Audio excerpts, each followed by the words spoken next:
Initial package ಬಂದು ನಮಗೆ $80,000 ಅಂದ್ರೆ ಒಂದು 32 ಲಕ್ಷನೋ 40 ಲಕ್ಷನೋ ಆಯ್ತು. ನೀವು 8 ಗಂಟೆಯಿಂದ ಶುರು ಮಾಡಿ 5 ಗಂಟೆ ಕ್ಲೋಸ್ ಮುಗೀತು. ಅದ್ರ ಮೇಲೆ ಯಾರು ಕಾಲ್ ಮಾಡಲ್ಲ, ನಿಮ್ಮ ಆಫೀಸ್ ಅವರು ಕಾಲ್ ಮಾಡಂಗಿಲ್ಲ, ಯಾರು ಮಾಡಲ್ಲ, ಯಾರು ಎತ್ತಲ್ಲ.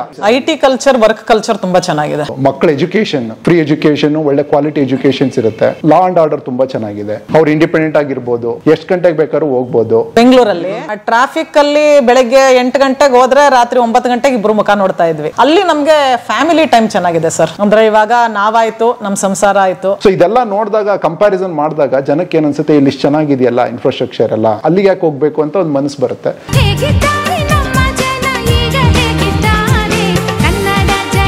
ನೀವು ಅಮೆರಿಕಕ್ಕೆ ಹೋಗಿ ವೃತ್ತಿ ಕೆಲಸ ಮಾಡಬಹುದು, ಇಷ್ಟು ಕೆಲಸ ಆಗ್ಬಿಡುತ್ತೆ. ಹೌದು, ಇಷ್ಟೆಲ್ಲ ಆಗಿರುತ್ತೆ ಕೆಲ್ಸಕ್ಕಷ್ಟೇ. ಇವಾಗ ಆರ್ಟಿಸ್ಟ್ ಒಬ್ಬ ಸಿಂಗರ್ನ ನೋಗಲ್ಲಿ ಮಾಡಬೇಕು, ಒಂದು ಪ್ರೋಗ್ರಾಮ್ ಮಾಡಬೇಕು ಅಂದ್ರೆ ಪ್ರೂವ್ ಮಾಡಬೇಕು, ಇವ್ರು ಎಷ್ಟು ದಿನಕ್ಕೆ ಬರ್ತಾರೆ, ಏನಕ್ಕೆ ಬೇರೆಯವ್ರನ್ನ ಕರ್ಕೊಂಡ್ ಬರ್ತಾರೆ, ಇಲ್ಲ ಟ್ಯಾಲೆಂಟ್ಸ್ ಇಲ್ವಾ, ಇದನ್ನೆಲ್ಲ ಪ್ರೂವ್ ಮಾಡಬೇಕು ಅವರಲ್ಲಿ. ಇವಾಗ ಫಾರ್ ಎಕ್ಸಾಂಪಲ್ ವಿಜಯ್ ಪ್ರಕಾಶ್ ಅವ್ರು ಬರ್ತಾರೆ ಅಂದ್ರೆ ಅವ್ರಿಗೆ ಸಪ್ರೇಟ್ ವೀಸಾ, ಆರ್ಟಿಸ್ಟ್ಗಳಿಗೆ ಸಪ್ರೇಟ್ ವೀಸಾ. ಇವ್ರು ಬರ್ತಿದ್ದಾರೆ, ಇಷ್ಟು ಜನ ಇಲ್ಲಿ ಸೇರ್ತಾರೆ, ಇವ್ರನ್ನ ನಾವು ಕರೆಸ್ಕೋತೇವೆ, ಅವ್ರನ್ನು ಅವರೊಬ್ಬರೇ ಬಂದ್ಬಿಟ್ಟು ವಿಸಿಟರ್ ಆಗಿ ಹೋಗ್ಬೋದು ಯಾರು ಬೇಕಾರೋ. ಇವಾಗ ನಮ್ಮ ಅಪ್ಪ ಅಮ್ಮ ಅಣ್ಣ ತಮ್ಮ ಅವ್ರನ್ನೆಲ್ಲ ಬಂದು ವಿಸಿಟ್ ಮಾಡ್ಕೊ, ಅದನ್ನ ಅವ್ರಿಗೂ ಕೊಡಲ್ಲ ಈಸಿಯಾಗಿ ವೀಸಾ. ಇವಾಗ ನಮ್ಮ ಮಾವ ಅತ್ತೆ ಮಾವಾಗೆ ಮತ್ತೆ ನಮ್ಮ ಮೈದ್ನಂಗೆ ಫಸ್ಟ್ ವೀಸಾ ಹಾಕಿದ್ವಿ ನಾವು ಹೊಸದಾಗ ಹೋದಾಗ. ನಮ್ಮ ಮೈದ್ನ ನೋಡ್ಲಿ ಬಂದು ಒಂದು ಟೂರ್ ಮಾಡ್ಕೊಂಡು ಹೋಗ್ಲಿ, ಯಾರು ಬೇಕಾದ್ರೂ ಹಂಗೆ ಅಪ್ಲೈ ಮಾಡ್ಬೋದು. ಆದ್ರೆ ಅದನ್ನು ಎಲ್ಲಾರ್ಗೂ ವೀಸಾ ಕೊಡಲ್ಲ, ಯಾಕಂದ್ರೆ ಅವ್ರಿಗೆ ಅಲ್ಲಿ ಬಂದ್ಬಿಟ್ಟು ಇದ್ಕೊಂಡ್ಬಿಡ್ಬಾರ್ದು ಯಾರುವೆ.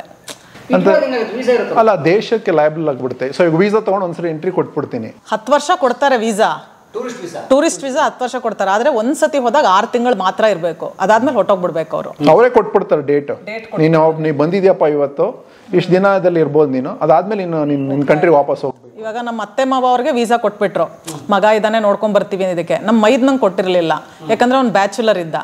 ಬ್ಯಾಚುಲರ್ ಚಾನ್ಸಸ್ ಜಾಸ್ತಿ, ಅಲ್ಲೇ ಬಂದು ಇದ್ಕೊಂಡ್ಬಿಡ್ತಾರೆ, ಅಲ್ಲೇ ಯಾರನ್ನಾರು ಮದುವೆ ಮಾಡ್ಕೊಂಡ್ಬಿಡ್ಬೋದು. ಅದೇ ಆತರ ಒಂದು ಸಿಗುತ್ತೆ. ಸೊ ನನಗೆ ಅಮೆರಿಕ ಹುಡುಗಿ ಮದುವೆ ಸೆಟ್ಲ್ ಆದಂಗೆ ಅದೆಲ್ಲ ಇವಾಗ ಅಷ್ಟೇ. ಮೊದ್ಲೆಲ್ಲ ಇತ್ತು ಆ ಥರ. ಅವ್ರು ಏನ್ ಮಾಡಿದ್ರು ಅಂದ್ರೆ, ಮೊದಲು ಒಂದು 30 ವರ್ಷ ಆ ಥರ ಟೈಮಲ್ಲಿ ಅಮೆರಿಕಾದ ಹುಡುಗಿ ಯಾರು ಮದುವೆ ಆಗ್ಬಿಟ್ರೆ ಹೆಂಡತಿಗೆ ಗಂಡಂಗೆ ಸಿಟಿಸನ್ಶಿಪ್ ಬಿಡುತ್ತೆ ಅಂತ ಇದ್ ಮಾಡ್ತಿದ್ರು. ಬಟ್ ಆಮೇಲೆ ಅವರು ಬುದ್ಧಿವಂತರಾಗ್ಬಿಟ್ರು, ಈ ತರ ಸಿಗ್ಬಿಡುತ್ತೆ ಅಂತ ಅವ್ರನ್ನ ಬ್ಲ್ಯಾಕ್ ಮೇಲ್ ಮಾಡಕ್ಕೆ, ಇವಾಗ ನನ್ಗೆ ಡಿವೋರ್ಸ್ ಕೊಡಲ್ಲ, ನಿನ್ ದುಡ್ಡು ಕೊಡು ಅಂತೆಲ್ಲ ಇದ್ ಮಾಡಕ್ಕೆ ಇವಾಗೆಲ್ಲ ಸ್ವಲ್ಪ ಕಮ್ಮಿ ಆಗಿದೆ. ಇಲ್ಲ, ಅದು ನಿಜ. ಸೊ ಅಲ್ಲಿರೋ ಸಿಟಿಸನ್ನ ನೀವು ಮದುವೆ ಆದರೆ ಗಂಡನಿಗೆ ಫಸ್ಟ್ ಗ್ರೀನ್ ಕಾರ್ಡ್ ಕೊಡ್ತಾರೆ, ಆಮೇಲೆ ಇವೆಂಚುಲಿ ಅವ್ರಿಗೆ ಸಿಟಿಸನ್ಶಿಪ್ ಸಿಗುತ್ತೆ. ಈಗಲೂ ಆಗಿದೆ, ರೂಲ್ ಇದೆ. ಅಂದ್ರೆ ಮೇಯ್ನ್ ಆಗಿ ಏನಂದ್ರೆ ಅಲ್ಲಿ ನಾವು ಹೋಗೋದಕ್ಕೆ ಎಲ್ಲದಕ್ಕೂ ತುಂಬಾ ಪ್ರಾಸೆಸ್ ಇದೆ. ಸ್ವಲ್ಪ ವಿಸಿಟರ್ ಮಾಡೋದಕ್ಕೆ ಓಕೆ ಇದೆ, ಬಟ್ ಕೆಲ್ಸಕ್ಕೆ ಅಂದ್ರೆ ಅದೇ ಹೇಳ್ತಾರೆ. ಇವಾಗ ನಮಗೂ ಎಷ್ಟೊಂದು ಜನ ಮೆಸೇಜ್ ಮಾಡ್ತಾರೆ, ನಾವು ಅಡುಗೆ ಅವರು ನಮ್ಗೆ ಎಲ್ಲಾರು ಕೆಲಸ ಕೊಡಿಸಿ, ನಾವು ಡ್ರೈವರು ನಮಗೆ ಕೆಲಸ ಆ ಥರ ಕೊಡೋಕ್ಕಾಗಲ್ಲ. ಅಂದ್ರೆ ಇವಾಗ ನಾವು ಯಾರು ಏನೂ ಮಾಡೋಕ್ಕಾಗಲ್ಲ, ಅದು ಗೌರ್ಮೆಂಟಿಂದ ಬರಬೇಕು. ಗೌರ್ಮೆಂಟ್ಗೆ ಕಂಪ್ನಿಯವ್ರು ಅಪ್ಲೈ ಮಾಡಬೇಕು, ಇಂಥವ್ರಿಗೆ ನಾವು ಕರ್ಸ್ಕೋತೀವಿ ನೀವು ಕೊಡಿ ಅಂತ. ಅವರು ನೋಡ್ತಾರೆ ಡ್ರೈವರ, ನಮ್ಗಲ್ಲೇ ಡ್ರೈವರ್ ಇದ್ದಾರೆ, ಏನಕ್ಕೆ ಡ್ರೈವರ್ ಬೇಕು?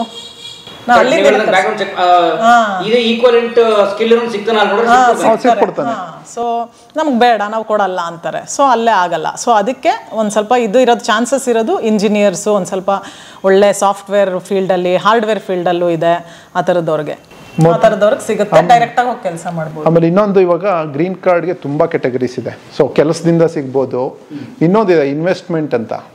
ಸೊ ಇಲ್ಲಿ ಇಂಡಿಯಾದಲ್ಲಿ ಒಂದು 2-3 ಕೋಟಿ 5 ಕೋಟಿ ಇದ್ರೆ, ನಾನು ತಗೊಂಡೋಗಿ ಅಲ್ಲೊಂದು 10 ಜನಕ್ಕೆ ಕೆಲಸ ಕೊಡ್ತೀನಿ ಅಂದ್ರೆ ಅಲ್ಲಿ ಗ್ರೀನ್ ಕಾರ್ಡ್ ಕೊಡ್ತಾರೆ. 5 ಕೋಟಿ 5 ಕೋಟಿ ಜಾಸ್ತಿ ಮಾಡ್ಬಿಟ್ಟಿದ್ದಾರೆ ಈಗ. ಇವಾಗ 8 ಕೋಟಿ ಕೊಟ್ರೆ ಕೊಡ್ತಾರೆ ಗ್ರೀನ್ ಕಾರ್ಡ್ ಅಮೆರಿಕಾದಲ್ಲಿ. ಅಂದ್ರೆ ಅಲ್ಲಿ ಹೋಗಿ ನಾನು 10 ಜನಕ್ಕೆ ಕೆಲಸ ಕೊಡ್ಬೇಕಾಗಿಲ್ಲ, ಯಾವ್ದಾದ್ರು ಇನ್ವೆಸ್ಟ್ಮೆಂಟ್ ಮಾಡಬೇಕು. ಇನ್ವೆಸ್ಟ್ಮೆಂಟ್ ಮಾಡಿ ಒಂದು 10 ಜನಕ್ಕೆ ಅಲ್ಲಿರೋ ಸಿಟಿಸನ್ಸ್ಗೋ ಅಲ್ಲಿರೋರಿಗೆ ಒಂದು ಕೆಲಸ ಕೊಡ್ತೀನಿ, ಓಪನ್ ಮಾಡಿ ಅಲ್ಲಿ ನಾನು 8 ಕೋಟಿ ಬಿಸ್ನೆಸ್ಗೆ ಹಾಕ್ತೀನಿ, ಅಲ್ಲಿರೋ ಒಂದು 10 ಜನಕ್ಕೆ ಎಷ್ಟೋ ಜನಕ್ಕೆ ಕೆಲಸ ಕೊಡ್ತೀನಿ ಅಂದ್ರೆ ಅವಾಗ ನಿಮಗೆ ಗ್ರೀನ್ ಕಾರ್ಡ್ ಕೊಡ್ತಾರೆ. ಅಂದ್ರೆ ಅದು ಪ್ರಾಸೆಸ್, ಸೇಮ್ ಪ್ರಾಸೆಸ್ ಪ್ರೂವ್ ಮಾಡ್ಕೋಬೇಕು ಆಗುತ್ತೆ.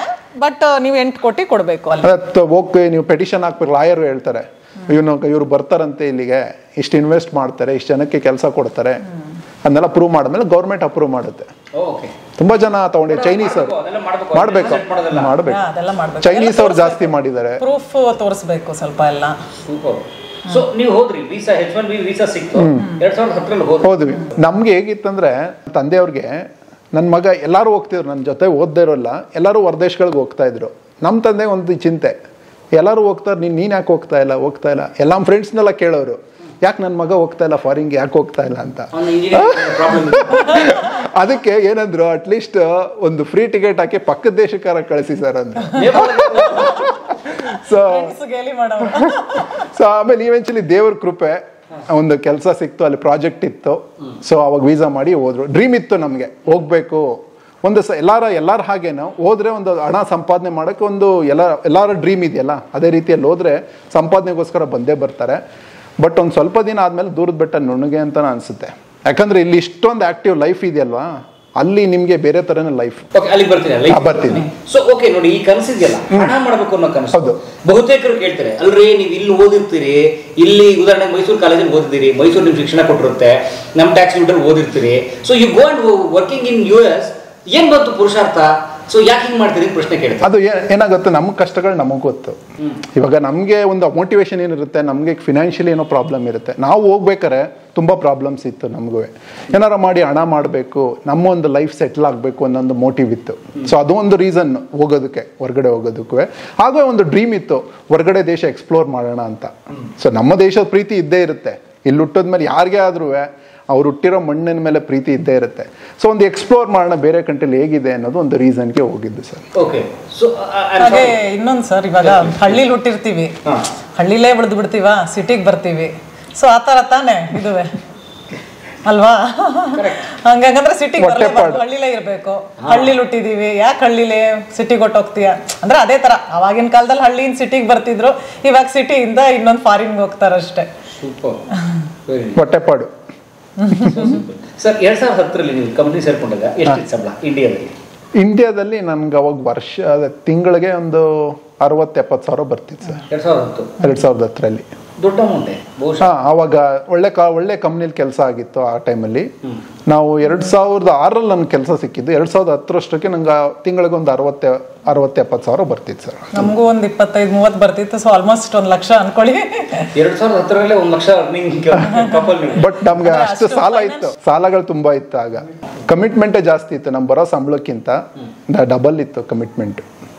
ಸೊ ಅದು ಒದ್ದಾಡಿ ಓಡಾಡಿ ಹೋರಾಟ ಮಾಡಿ ಫೈನಲಿ ಹೋದ್ಮೇಲೆ ಸ್ವಲ್ಪ ಸೆಟ್ಲ್ ಆದ್ವಿ. ಏನಾಯ್ತು ಈಗ ನೀವು ಯುಎಸ್ಗೆ ಹೋಗಿದ್ದಾಗ ಜಾಬ್ಗೆ? ಏನಾಯ್ತು ಪ್ಯಾಕೇಜ್? ಅವಾಗ ಬಂದಾಗ ನಮಗೆ ಅಲ್ಲಿ ಇನಿಷಿಯಲ್ ಪ್ಯಾಕೇಜ್ ಬಂದು ನಮಗೆ $80,000 ಇತ್ತು. 2010ರಲ್ಲಿ $80,000 ಅಂದ್ರೆ ಅವಾಗ $40 ಇತ್ತು ನಾವು ಹೋದಾಗ. ಅಂದ್ರೆ ಒಂದು 32 ಲಕ್ಷನೋ 40 ಲಕ್ಷನೋ ಆಯ್ತು ವರ್ಷಕ್ಕೆ. ಅಲ್ಲಿ ಕನ್ವರ್ಟ್ ಮಾಡ್ಕೊಂಡ್ರೆ ನಾವು ಹೋದಾಗ ಅಷ್ಟು ಸಂಬಳ ಕೊಟ್ಟರು. ಯಾವುದೇ ಕಂಪ್ನಿ ಹೋದ್ರು, ಇವಾಗ ಯಾವುದೇ TCS ಯಾವುದೋ ಒಂದು ಕನ್ಸಲ್ಟಿಂಗ್ ಕಂಪ್ನಿಗಳು ಕಳಿಸಿದ್ರು ಒಂದು ಮಿನಿಮಮ್ ಪ್ಯಾಕೇಜ್ ಅಂತ ಕೊಡಲೇಬೇಕು. ಗೌರ್ಮೆಂಟ್ ಹೇಳ್ಬಿಡುತ್ತೆ. ಸೊ ನೀವೊಬ್ಬನ ಕರ್ಕೊಂಬರ್ತೀನಿ ಅಂದರೆ ಅವನದು ಇನ್ಶೂರೆನ್ಸ್ ಇರಲಿ, ಅವನದೆಲ್ಲಾನು ನೀನು ನೋಡ್ಕೋಬೇಕು, ಕಂಪ್ನಿ ಹೇಳ್ತಾರೆ. ಸೊ ನಮಗೆ ಒಂದು ಮಿನಿಮಮ್ ಸ್ಯಾಲ್ರಿ ಕೊಡಲೇಬೇಕು. ಇವಾಗ 80,000ನ ಇವಾಗ ಜಾಸ್ತಿ ಮಾಡಿದ್ದಾರೆ, $1 ಲಕ್ಷ ಕೊಡಬೇಕು ಅಂತ ಏನೋ ಜಾಸ್ತಿ ಮಾಡಿದ್ದಾರೆ ಈಗ. ಸೊ ನಮ್ಗೆ ಆ ಟೈಮಲ್ಲಿ $80,000 ಕೊಟ್ಟರು ಒಂದು ವರ್ಷಕ್ಕೆ. 32 lakhs ಅವಾಗ ಪರ್ ಆನಮ್. ಸೊ ಅವಾಗ ಇದ್ದಿದ್ದು. ಇವಾಗ ಡಾಲರ್ ರೇಟ್ ಚೇಂಜ್ ಆಗಿದೆ. ಇವತ್ತಿನ ರೇಟಲ್ಲಿ ಅದು 8 ಅಂದ್ರೆ 60 ಲಕ್ಷ ಆಗುತ್ತೆ ಇವತ್ತು. 7-7.5 ಲಕ್ಷ ರೂಪಾಯಿ ದುಡ್ಡು ಇಲ್ಲಿ ಬರ್ತಿತ್ತು, ಅಲ್ಲಿ ಹೋದಾಗ 32-40 ಲಕ್ಷ ಬಂತು. which is equal to 4 times of this money. ಹೌದು. ಸೊ ದೂರದ ಬೆಟ್ಟ ನೋಡಿ ಅಂದ್ರಲ್ಲ, ಯಾಕೆ? ಅಲ್ಲ, ಅದು ಇವಾಗ ಅಲ್ಲಿ ಎಷ್ಟು 60 ಲಕ್ಷನೇ ಬರುತ್ತೆ ಅಂತ ಇಟ್ಕೊಳ್ಳಿ. ನಮ್ಮ ಖರ್ಚೆ 40 ಲಕ್ಷ ಇರುತ್ತೆ ಸರ್. ಅಲ್ಲಿ ಒಂದು ಮನೆ ಬಾಡಿಗೆಗೆ $2,000-2,500 ಆಗುತ್ತೆ ತಿಂಗಳಿಗೆ. ನಮ್ಗೊಂದು $5,000-6,000 ಬಂದ್ರೆ ನಿಮ್ಗೆ 2,500 ಬಾಡಿಗೆ, ನಿಮ್ಗೆ ಗ್ರಾಸರಿಗೆ ಒಂದು 1,000 ಆ ಬಿಲ್ಲು ಈ ಬಿಲ್ಲು ಅಂತ ಒಂದು 4,000 ಅಲ್ಲೇ ಹೊಟ್ಟೋಗ್ಬಿಡುತ್ತೆ. ನಿಮ್ಮ ಕೈಗೆ ಉಳಿಯೋದು 2-3 ಸಾವಿರ ಉಳಿಯುತ್ತೆ. ಅದಕ್ಕೆ ಹೇಳಿದ್ದು ದೂರದ ಬೆಟ್ಟ ನುಣ್ಣಿಗೆ ಅಂತ. ಅಂದ್ರೆ ಅವ್ರಿಗಿಂತ ಡಿಪೆಂಡೆಂಟ್ ಆಗಿ ಹೋಗಿರ್ತಾರಲ್ಲ, ಅವ್ರಿಗೆ ಸಖತ್ ದುಃಖ ಇದ್ರ ಜಾಸ್ತಿ. ದೂರದ ಬೆಟ್ಟ ನುಂಡಿಗೆ ಅನ್ಸೋದು ಅವ್ರಿಗೆ. ಯಾಕಂದ್ರೆ ಅವರು ಆಫೀಸ್ಗೆ ಹೊಟ್ಟೋಗ್ಬಿಡ್ತಾರೆ, ನಮ್ಗೆ ಕೆಲಸ ಮಾಡಂಗಿಲ್ಲ, ಏನು ಅರ್ನಿಂಗ್ ಮಾಡಂಗಿಲ್ಲ. ಇವಾಗ ಹಿಂಗ್ ಬಾಗಲ್ ತೆಗಿತೀವಿ, ಜನ ಕಾಣಿಸ್ತಾರೆ, ಎಲ್ಲ ಓಡಾಡ್ತಿರ್ತಾರೆ. ಅಲ್ಲ, ಯಾರು ಇರಲ್ಲ ರೋಡಲ್ಲಿ. ರೋಡಲ್ಲಿ ಯಾರು ಇರಲ್ಲ, ಅಕ್ಕಪಕ್ಕದವ್ರು ಯಾರು ಮಾತಾಡ್ಸಲ್ಲ. ಅಂದ್ರೆ ನಮ್ ಲಕ್ಕಿದ್ಬಿಟ್ಟು ಒಂದು ಇಂಡಿಯನ್ಸ್ ಎಲ್ಲ ಇರೋ ಕಡೆ ಹೋದ್ರೆ ಒಂದ್ ಸ್ವಲ್ಪ ಸುತ್ತಮುತ್ತ ಇರ್ತಾರೆ. ಎಲ್ಲಾ ಅಮೆರಿಕಾದಲ್ಲಿ ಇಂಡಿಯಾಗ್ 4ರಷ್ಟು ದೊಡ್ಡದಿದೆ. ಅಲ್ಲಿ ಎಲ್ಲಾ ಕಡೆ ಇಂಡಿಯನ್ಸ್ ಇರಲ್ಲ. ಕೆಲವೊಂದು ಇವಾಗ ಒಂದೊಂದು ಏರಿಯಾಗಳಲ್ಲಿ ಮಾತ್ರ ಇಂಡಿಯನ್ಸ್ ಇರ್ತಾರೆ. ಒಂದೊಂದಷ್ಟು ಎಲ್ಲಿ IT ಕಂಪ್ನಿಗಳಿರುತ್ತೆ, ಇಲ್ಲ ಎಲ್ಲಿ ಒಂದ್ ಸ್ವಲ್ಪ ಇರ್ತಾರೆ, ಅಲ್ಲಿರುತ್ತೆ. ಆಮೇಲೆ ವೆದರ್ ಎಲ್ಲಾ ಕಡೆ ಚೇಂಜಸ್ ಇರುತ್ತೆ. ಇವಾಗ ನಾವು ಈಸ್ಟ್ ಕೋಸ್ಟ್ಗೆಲ್ಲ ಹೋದ್ರೆ ಸಖತ್ ಸ್ನೋ, 6 ತಿಂಗಳು ಮನೆಯಿಂದ ಆಚೆ ಬರಕ್ಕಾಗಲ್ಲ, ಮಣ್ಣು ಸುರಿತಿರುತ್ತೆ, ಇಷ್ಟಿಷ್ಟು ಎತ್ತರ ಇರುತ್ತೆ. ಆ ಥರ ಪ್ಲೇಸ್ಗಳಿಗೆ ಹೊಟ್ಟೋಗ್ಬಿಟ್ರೆ ಇನ್ನೂ ಬೇಜಾರು. ಆ ಕಿಟಕಿಯಿಂದ ಆಚೆ ನೋಡ್ತಾ ಇರಬೇಕು. ಯಾಕಂದ್ರೆ ಹಿಂಗೆ ಆ ಥರ ಎಲ್ಲ ಇರ್ಬೇಕಾರೆ ಯಾರು ಗೊತ್ತಿಲ್ಲದೆ ಇರೋ ದೇಶ. ಆಮೇಲೆ ಅಲ್ಲೆಲ್ಲ ಕಾರ್ ಇಲ್ಲ ಅಂದರೆ ಜೀವನ ಇಲ್ಲ, ಕಾರ್ ಇರಬೇಕು, ದುಡ್ಡು ಇರಬೇಕು, ಎಲ್ಲ ಇದ್ದರೆ ಚೆನ್ನಾಗಿರುತ್ತೆ. ಅಂದರೆ ಹೇಗೇನು ಎಷ್ಟು ಚೆನ್ನಾಗಿ ಒಂದಷ್ಟು ಟೂರ್ ಮಾಡ್ಕೊಂಡು ಬರ್ತೀವಿ ಹೊಸದ್ರಲ್ಲಿ ಹೋದಾಗ. ಆಮೇಲೆ ಏನು ಮಾಡ್ತೀರಾ, ಮನೇಲೇ ಕುತ್ಕೋಬೇಕು, ಕೆಲ್ಸಕ್ಕೆ ಹೋಗಂಗಿಲ್ಲ, ಸಂಪಾದನೆ ಮಾಡೋಂಗಿಲ್ಲ, ಮನೇಲಿ ಕುತ್ಕೋಬೇಕು ಎಷ್ಟೊತ್ತು ಅಂತ. ಇವಾಗ ಮನೆಯವ್ರಿಗೆ ಫೋನ್ ಮಾಡೋಣ ಅಂದರೆ ಅಲ್ಲಿ ಬೆಳಗ್ಗೆ ಇದ್ದಾಗ ಇಲ್ಲಿ ರಾತ್ರಿ, ಬೆಳಗ್ಗೆ ಒಂದು 9-10 ಗಂಟೆ ಒಳಗೆ ಮಾಡ್ಕೊಂಬಿಡ್ಬೇಕು, ಇಲ್ಲ ಸಂಜೆ ಒಂದು 7-8 ಗಂಟೆ ಆದಮೇಲೆ ಫೋನ್ ಮಾಡಬೇಕು. ಮಧ್ಯದಲ್ಲಿ ಮಾಡಿದ್ರೆ ಅವ್ರಿಗೆ ಮಲ್ಕೊಂಡಿರ್ತಾರೆ. ಸೊ ಅವಾಗೆಲ್ಲ ಹೊಸದ್ರಲ್ಲಿ ಸ್ವಲ್ಪ ಕಷ್ಟ ಆಯಿತು. ಅಂದರೆ ಒಂಥರ ಒಂಟಿತನ, ಒಂಥರ ಚಿನ್ನದ ಪಂಜರ ಥರ, ದುಡ್ಡಿದೆ, ಒಂಥರ ಏನು ಮಾಡೋದು, ಏನು ಮಾಡೋಕ್ಕಾಗಲ್ಲ, ಬೇಜಾರು, ಆ ಕಡೆ ಈ ಕಡೆ ನೋಡಿಕೊಂಡು ಅಂತ. ಹೊಸದ್ರಲ್ಲಿ ಸ್ವಲ್ಪ ಇದಾಗುತ್ತೆ. ಬಟ್ ಫ್ರ್ಯಾಂಕಾಗಿ ಹೇಳಬೇಕು ಅಂದರೆ ಸ್ಲೋಲಿ ಅಡ್ಜಸ್ಟ್ ಆಗೋಗುತ್ತೆ ಸರ್. ಎಲ್ಲೂ ಹೋದ್ರೂ ಅಡ್ಜಸ್ಟ್ ಆಗೋಗುತ್ತೆ, ಎಲ್ಲ ಜೀವನ ಅಡ್ಜಸ್ಟ್ ಆಗೋಗುತ್ತೆ. ಹೊಸದ್ರಲ್ಲಿ ಹೋದಾಗ ನಾವು ಅಯ್ಯೋ ಹೊಟ್ಟೋಗ್ಬಿಡೋಣಪ್ಪ, ಇವಾಗ ಯಾರೇ ಹೋದ್ರೂ ಒಂದು 3-4 ವರ್ಷ ಇದ್ಬಿಟ್ಟು ಹೊಟ್ಟೋಗೋಣಪ್ಪ ವಾಪಸ್ಸು, ಇಲ್ಲ ಆಗಲ್ಲ ನಮಗೆ ಅನ್ಕೊಂಡು ಹೋಗ್ತಾರೆ. ಒಂದು 5-6 ವರ್ಷ ಆದಮೇಲೆ ಯಾರೂ ಬರಲ್ಲ. ಸೊ ಆ ವಿಚಾರ ಏನಕ್ಕೆ ಅಂದರೆ, ಏನಕ್ಕೆ ಬರಲ್ಲ ಅಂದರೆ ಅಲ್ಲಿ ಇನ್ಫ್ರಾಸ್ಟ್ರಕ್ಚರ್ ಆ ಥರ ಇದೆ. ಸೊ ಒಂದು ರೋಡ್ ಇನ್ಫ್ರಾಸ್ಟ್ರಕ್ಚರು ಇರ್ಬೋದು, ಅಲ್ಲಿ ಗೌರ್ಮೆಂಟ್ ಕೊಡೋಂಥ ಸರ್ವಿಸಸ್ಗಳಿರ್ಬೋದು, ಮಕ್ಕಳ ಎಜುಕೇಷನ್ ಮೇಯ್ನ್ ಆಗಿ ಫ್ರೀ ಎಜುಕೇಷನ್ನು, ಒಳ್ಳೆ ಕ್ವಾಲಿಟಿ ಎಜುಕೇಷನ್ಸ್ ಇರುತ್ತೆ. ಅವ್ರು ಏನು ಬೇಕು ಎಲ್ಲ ಫ್ರೀಯಾಗಿ. ಹೆಂಗಸರಿಗೆ ಸ್ವಲ್ಪ ಫ್ರೀಡಮ್ ಜಾಸ್ತಿ ಇರುತ್ತೆ, ಅವ್ರು ಇಂಡಿಪೆಂಡೆಂಟ್ ಆಗಿರ್ಬೋದು, ಎಷ್ಟು ಗಂಟೆಗೆ ಬೇಕಾದ್ರೂ ಹೋಗ್ಬೋದು. ಲಾ ಆ್ಯಂಡ್ ಆರ್ಡರ್ ತುಂಬ ಚೆನ್ನಾಗಿದೆ.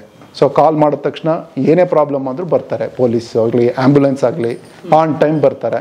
ಸೊ ಇದೆಲ್ಲ ನೋಡಿದಾಗ ಕಂಪ್ಯಾರಿಸನ್ ಮಾಡಿದಾಗ ಜನಕ್ಕೆ ಏನು ಅನಿಸುತ್ತೆ, ಇಲ್ಲಿ ಇಷ್ಟು ಚೆನ್ನಾಗಿದೆಯಲ್ಲ ಇನ್ಫ್ರಾಸ್ಟ್ರಕ್ಚರ್ ಎಲ್ಲ, ನಾವು ಯಾಕೆ ಇಲ್ಲೇ ಅಲ್ಲಿಗೆ ಯಾಕೆ ಹೋಗಬೇಕು ಅಂತ ಒಂದು ಮನಸ್ಸು ಬರುತ್ತೆ. ಬಟ್ ಅದು ಇಂಡಿವಿಜುವಲ್ ಅಲ್ವಾ. ಕೆಲವ್ರಿಗೆ ಅವ್ರು ಹುಟ್ಟಿರೋ ದೇಶ ಬಿಟ್ಟು ಎಷ್ಟೇ ಚೆನ್ನಾಗಿದ್ರು ನಾವು ಹುಟ್ಟಿರೋ ದೇಶದಲ್ಲಿ ಬದುಕಬೇಕು ಅಂತ ಕೆಲವ್ರಿಗೆ ಆಸೆ ಇರುತ್ತೆ. ಕೆಲವರು ಒಂದು 3 ವರ್ಷ ಇದ್ಬಿಟ್ಟು ವಾಪಸ್ ಬಂದಿರೋರು ಇದ್ದಾರೆ. ಸೊ ಇನ್ನು ಕೆಲವ್ರಿಗೆ ಏನಾಗಿ ಮ್ಯಾಕ್ಸಿಮಮ್ ಏನಾಗುತ್ತೆ, ಇಲ್ಲಿ ಇಷ್ಟು ಚೆನ್ನಾಗಿದೆಯಲ್ಲ ಇನ್ಫ್ರಾಸ್ಟ್ರಕ್ಚರ್, ಮಕ್ಕಳನ್ನ ಇಲ್ಲಿ ಬೆಳೆಸೋಣ ಅನ್ನೋದು ಒಂದು ಬಂದ್ಬಿಡುತ್ತೆ. ಫಸ್ಟ್ ನಮ್ಮದು ನೋಡ್ಕೋತೀವಿ, ಮುಂದೆ ಮಕ್ಕಳಿಗೆ ಎಜುಕೇಷನ್ ಬಂದ್ಬಿಡುತ್ತೆ ಪ್ರಿಯಾರಿಟಿ. ಸೊ ಇಲ್ಲಿ ಚೆನ್ನಾಗಿದೆ, ಇಲ್ಲಿ ಒಳ್ಳೆ ಎಜುಕೇಷನ್ ಇದೆಯಲ್ಲ, ಇವ್ರದ್ದು ಮುಗಿಲಿ ಅಂತ ಕಾಯ್ತಾ ಇರ್ತೀವಿ. ಸೊ ಅದಾದ ದೊಡ್ಡವರಾದ್ಮೇಲೆ ಅವ್ರು ಮದುವೆ ಮಾಡ್ತೀವಿ, ಅವ್ರು ನಮ್ಮ ಮಕ್ಳು ಇಲ್ಲೇ ಇದ್ದಾರೆ, ಅಲ್ಲಿಗೆ ಹೋಗಿ ಏನು ಮಾಡೋಣ ಅನ್ಸುತ್ತೆ. ಸೊ ಏನಾಗುತ್ತೆ, ರಿಟೈರ್ಡ್ ಆದಮೇಲೆ ನೋಡೋಣ ನಾವು ಇಂಡಿಯಾಗೆ ಬರೋಣ ಅಂತ ಅನ್ಸುತ್ತೆ. ರಿಟೈರ್ಡ್ ಆದಮೇಲೆ ಕೆಲವ್ರು ಬಂದರೂ ಬರ್ತಾರೆ, ಇಲ್ಲ ಅಲ್ಲೇ ಜೀವನ ಕಳೀತಾರೆ, ಆ ಥರ ಆಗುತ್ತೆ. ಅಂದರೆ ಚಿಕ್ಕವರಿದ್ದಾಗ ಮಕ್ಕಳು ಎಲ್ಲಿ ಬೇಕಾದ್ರೂ ಕರ್ಕೊಂಡು ಹೋದರೆ ಬಂದ್ಬಿಡ್ತಾರೆ. ಇವಾಗ ನಮ್ಮ ಮಕ್ಕಳು ಏಜ್ಗೆ ಸ್ವಲ್ಪ ಕಷ್ಟ. ಇವಾಗ ನಮ್ಮ ಮಗನಿಗೆ ಕಷ್ಟ ಇಲ್ಲಿ ಬಂದು ಸ್ವಲ್ಪ ವಾತಾವರಣ ಅಡ್ಜಸ್ಟ್ ಆಗೋಕ್ಕೆ ಇಲ್ಲಿದು. ಯಾಕಂದರೆ ಅಲ್ಲಿ ನಾವು ಎಲ್ಲ ನಮ್ಮದು ಕನ್ಫೈನ್ಡಾಗಿ ಬೆಳೆಸಿರ್ತೀವಿ. ಇವಾಗ ಒಂದು ಅಂಗಡಿಗೆ ಹೋಗ್ಬೇಕಂದ್ರೂ ನಾವು ಕಾರಲ್ಲಿ ಕರ್ಕೊಂಡು ಹೋಗ್ತೀವಿ, ಕರ್ಕೊಂಬರ್ತೀವಿ. ಈ ಸ್ಕೂಲ್ಗೆ ಹೋಗ್ಬೇಕಂದ್ರೂ ಕಾರಲ್ಲಿ ಹೋಗಿ ಡ್ರಾಪ್ ಮಾಡ್ತೀವಿ, ಕರ್ಕೊಂಬರ್ತೀವಿ. ಅವ್ರಿಗೆ ಸ್ವಲ್ಪ ಈಗ ಚೌಕಾಸಿ ಮಾಡೋದಿರಲಿ, ಈ ಥರ ಜನರ ಜೊತೆ ಡೀಲ್ ಮಾಡೋದು ಅಷ್ಟು ಗೊತ್ತಿರಲ್ಲ ಅಲ್ಲಿ ಬೆಳೆದಿರೋ ಮಕ್ಕಳಿಗೆ. ಸೊ ಆ ಥರದ್ದೆಲ್ಲ ಅವ್ರಿಗೆ ಅಲ್ಲಿ ಎನ್ವಿರಾನ್ಮೆಂಟೇ ಇಲ್ವಲ್ಲ. ಸೊ ಇಲ್ಲಿಗೆ ಬಂದಾಗ ಸ್ವಲ್ಪ ಕಷ್ಟ ಆಗುತ್ತೆ ಅವ್ರಿಗೂ. ಅಂದರೆ ಅಡ್ಜಸ್ಟ್ ಆಗಲ್ಲ ಅಂತಲ್ಲ, ಬರಲೇಬೇಕು ಅನ್ನೋದಿದ್ರೆ ಅಡ್ಜಸ್ಟ್ ಆಗ್ಬೋದು. ಬರ್ತೀವಿ ನಾವು. ನಮ್ಗೆ ಎಕ್ಸಾಂಪಲ್ ತೊಗೊಂಡ್ರೆ ವರ್ಷಕ್ಕೊಂದ್ಸತಿ ಬರ್ತಾ ಇರ್ತೀವಿ, ಹೋಗ್ತಿರ್ತೀವಿ. ಬಂದಾಗ ಅಟ್ಲೀಸ್ಟ್ ಫ್ಯಾಮಿಲಿ ಜೊತೆ ಇರ್ತೀವಿ. ಇಲ್ಲಿದ್ದವರೇ ನಮ್ಮ ಫ್ರೆಂಡ್ಸ್ಗಳೆಲ್ಲ ಇಲ್ಲಿದ್ದವರೇ ಯಾರೂ ಹೋಗೋಕ್ಕಾಗಲ್ಲ, ಅವ್ರ ಅಪ್ಪ ಅಮ್ಮನ ಮನೆಗಾಗಲಿ ಇನ್ನೊಂದು ಮೀಟ್ ಆಗಲ್ಲ. ನಾವು ಬಂದಾಗ ವರ್ಷಕ್ಕೊಂದ್ಸತಿ ಅವರು ಫ್ರೆಂಡ್ಸ್ನೆಲ್ಲ ಮೀಟ್ ಮಾಡ್ತಾರೆ. ಇಲ್ಲೂ ಲೈಫ್ ಬ್ಯುಸಿ ಆಗಿಬಿಟ್ಟಿರುತ್ತಲ್ವ, ಅಲ್ಲಿ ನಮಗೆ ಫ್ಯಾಮಿಲಿ ಟೈಮ್ ಚೆನ್ನಾಗಿದೆ ಸರ್. ಅಂದರೆ ಇವಾಗ ನಾವಾಯಿತು, ನಮ್ಮ ಸಂಸಾರ ಆಯಿತು, ನಮ್ಮ ಮಕ್ಕಳು ನೋಡಿಕೊಂಡು ನಮ್ಮ ಗಂಡ ಹೆಂಡತಿ ಟೈಮು ಚೆನ್ನಾಗಿದೆ. ಇಲ್ಲಿ ಅಷ್ಟು ಟೈಮ್ ಸಿಗಲ್ಲ ಅನಿಸ್ತಿರುತ್ತೆ. ಯಾಕಂದರೆ ನಾವಿಬ್ಬರು ವರ್ಕಿಂಗ್ ಇದ್ವಿ 4 ವರ್ಷ ಮದುವೆ ಆದಮೇಲೆ ಬೆಂಗಳೂರಲ್ಲಿ. ಆ ಟ್ರಾಫಿಕ್ಕಲ್ಲಿ ಬೆಳಗ್ಗೆ 8 ಗಂಟೆಗೆ ಹೋದರೆ ರಾತ್ರಿ 9 ಗಂಟೆಗೆ ಇಬ್ಬರು ಮುಖ ನೋಡ್ತಾ ಇದ್ವಿ. ಆ ಟ್ರಾಫಿಕಲ್ಲಿ ಹೋಗು, ಆಫೀಸ್ಗೆ ಹೋಗು, ಬಾ, ವೀಕೆಂಡಲ್ಲಿ ಅದು ಇದು ತಾಪತ್ರೆಗಳು ಅದು ಇದು. ಅಲ್ಲಿ ಹೋದ್ಮೇಲೆ ಒಂಥರ ನಮ್ಮ ಫ್ಯಾಮಿಲಿಗೆ ನಮಗೆ ಟೈಮ್ ಕೊಡೋಕ್ಕೆ ನಮಗೆ ಟೈಮ್ ಸಿಗುತ್ತೆ ಅಂತ ಅನಿಸುತ್ತೆ. ಅಂದರೆ ಹತ್ರನೇ ಇರುತ್ತೆ ನಿಮಗೆ ಸ್ಕೂಲು, ಮಕ್ಕಳು ಸ್ಕೂಲು 1 ಮೈಲಿ ಹತ್ರದಲ್ಲೇ ಇರುತ್ತೆ. ನಿಮ್ಮ ಆಫೀಸು ಅಷ್ಟೇ, ಏನು ಜಾಸ್ತಿ ಒಂದು 20 ಮಿನಿಟ್ಸಲ್ಲಿ ರೀಚ್ ಆಗ್ಬೋದು, ಎಷ್ಟೇ ದೂರ ಇದ್ರೂ.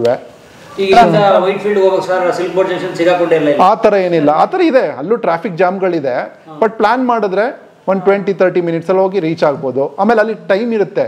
ನೀವು 8 ಗಂಟೆಯಿಂದ ಶುರು ಮಾಡಿ 5 ಗಂಟೆ ಕ್ಲೋಸ್ ಮುಗೀತು. ಅದ್ರ ಮೇಲೆ ಯಾರೂ ಕಾಲ್ ಮಾಡಲ್ಲ, ನಿಮ್ಮ ಆಫೀಸವರು ಕಾಲ್ ಮಾಡೋಂಗಿಲ್ಲ, ಯಾರೂ ಮಾಡೋಂಗಿಲ್ಲ, ಯಾರೂ ಎತ್ತಲ್ಲ. 8 to 5 ಅಷ್ಟೇ. 9 to 5 ಜಾಬ್ ಅಂದ್ರೆ 5 ಗಂಟೆ ಮೇಲೆ ನಾ ಮಾಡಲ್ಲ ಅನ್ಕೊಂಡು ನಾನು ಬರ್ತೀನಿ. ಅಲ್ಲಿ ಯಾರು ಡಿಸ್ಟರ್ಬ್ ಮಾಡಲ್ಲ, ನಿಮ್ಮ ಮ್ಯಾನೇಜರು ಕಾಲು ಮಾಡಲ್ಲ ನೈಟ್. ಆ ಥರ culture, IT culture, work culture ತುಂಬಾ ಚೆನ್ನಾಗಿದೆ. ನೀನು 1 ಅವರ್ ನಾನು ಕೆಲಸ ಮಾಡ್ತೀನಿ, ಅಷ್ಟಕ್ಕೆ ಸಂಬಳ ಕೊಡ್ತೀನಿ. 1 ಅವರ್ ಎಕ್ಸ್ಟ್ರಾ ಮಾಡ್ತೀನಿ ಅಂದರೆ ನೀನು ಅದಕ್ಕೆ ಸಂಬಳ ಕೊಡು ಅಂತ ಕೇಳ್ತಾರೆ. ಇವಾಗ ದಿನಗೂಲಿ ಗಂಟೆಗೂಲಿ ಅಂತಾರಲ್ಲ, ಇವಾಗ ಆ ಥರ ನಮಗೆ ಅವರ್ಲಿ ಲೆಕ್ಕ ಸಂಬಳ ಅಲ್ಲ ಕೊಡ್ತಾರೆ, ಟೋಟಲ್ ಮಾಡಿ ಕೊಡ್ತಾರೆ ಮಂತ್ಲಿ.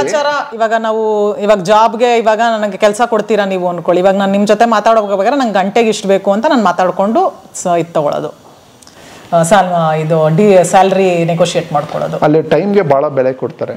ಆಮೇಲೆ ವೀಕ್ ಡೇಸು 9 to 5 ಕೆಲಸ ಮುಗಿದ್ಮೇಲೆ ಮುಗೀತು ನನ್ನ ಪರ್ಸ್ನಲ್ ಲೈಫು. ವೀಕೆಂಡು ಅಷ್ಟೇ ನನ್ನ ಪರ್ಸ್ನಲ್ ಲೈಫು. ನಿನಗೇನಪ್ಪ, ನಿನಗೆ ದಿನಕ್ಕೆ 8 ಅವರ್ ಕೆಲಸ ಮಾಡ್ತೀನಿ, ವಾರಕ್ಕೆ 5 ದಿನ ಕೆಲಸ ಮಾಡ್ತೀನಿ, ಅಷ್ಟೇ ನಂದು. ಅದ್ರ ಮೇಲೆ ನಾನು ಮಾಡೋಕ್ಕಾಗಲ್ಲ. ಎಕ್ಸ್ಟ್ರಾ ಮಾಡ್ತೀನಿ ಅಂದರೆ ದುಡ್ಡು ಕೊಡು ಅಂತ ಕೇಳ್ತಾರೆ. ಬಟ್ ಎಷ್ಟೋ ಜನ ಎಕ್ಸ್ಟ್ರಾ ಕೆಲಸ ದುಡ್ಡು ಕೊಡ್ತೀನಿ ಅಂದ್ರೆ ಮಾಡಲ್ಲ. Life balance, work life balance important. So ಅಲ್ಲಿಗೆ 5 ದಿವಸ 8 ಗಂಟೆ 40 ಅವರ್ಸ್ ಮೇಲೆ ಯಾರು ಮಾಡಕ್ ಹೋಗಲ್ಲ. ಅಷ್ಟೇ, ಹತ್ರ ಬರಬೇಡ ಅಂತ. ಅದೇ ಇಲ್ಲಿ ಅಕೌಂಟಬಿಲಿಟಿ ಇರಲ್ವಲ್ಲ. ನಾನು ಸಂಬಳ ಕೊಡ್ತೇನೆ ತಿಂಗಳಿಗೆ, ಯಾವ ಟೈಮಿಂಗ್ಸ್ ಎಷ್ಟು ಬೇಕಾದ್ರೂ ಮಾಡು ಅಂತ ಹೇಳ್ತಾರೆ. ಆಮೇಲೆ ನಾವು ಹೆಂಗೆ ಸೆಟ್ ಮಾಡ್ತೀವಿ ಅದ್ರ ಮೇಲೆ ಡಿಪೆಂಡ್ ಆಗುತ್ತೆ. ಇವಾಗ ಮ್ಯಾನೇಜರ್ ಹೇಳ್ತಾನೆ ನಾನು ಒಂದು ಕೆಲಸ ಮಾಡಪ್ಪ ಅಂತೀನಿ, ನಾನು ಏನೋ ಪ್ರೂವ್ ಮಾಡ್ಕೊಬೇಕು ಅಂತ 8 ಗಂಟೆ 10 ಗಂಟೆ ಕೆಲಸ ಮಾಡಿದ್ರೆ ಅವ್ರು ಏನು ಹೇಳ್ತಾರೆ, ಮಾಡಪ್ಪ ಎಷ್ಟು ಬೇಕಾದ್ರೂ ಮಾಡು ಅಂತಾರೆ.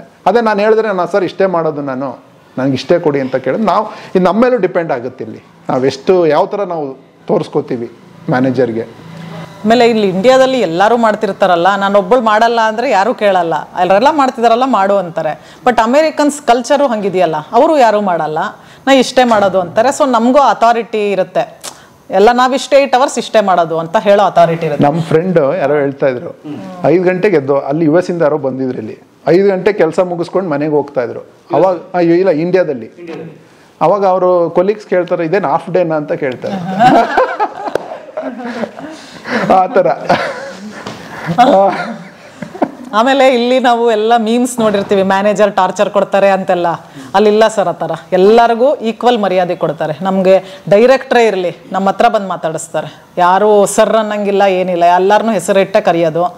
ಯಾರು ಎಲ್ಲರೂ ಈಕ್ವಲ್ ಆಗಿ. ಮತ್ತು ನಿಮ್ಗೇನಾದರೂ ನಾವು ಇಲ್ಲಿ ಮ್ಯಾನೇಜರ್ ರೇಟಿಂಗ್ ಕೊಡ್ತಾರೆ ಎಂಪ್ಲಾಯಿ ಇವ್ರಿಗೆಲ್ಲ, ಟೀಮ್ ಅವ್ರಿಗೆಲ್ಲ.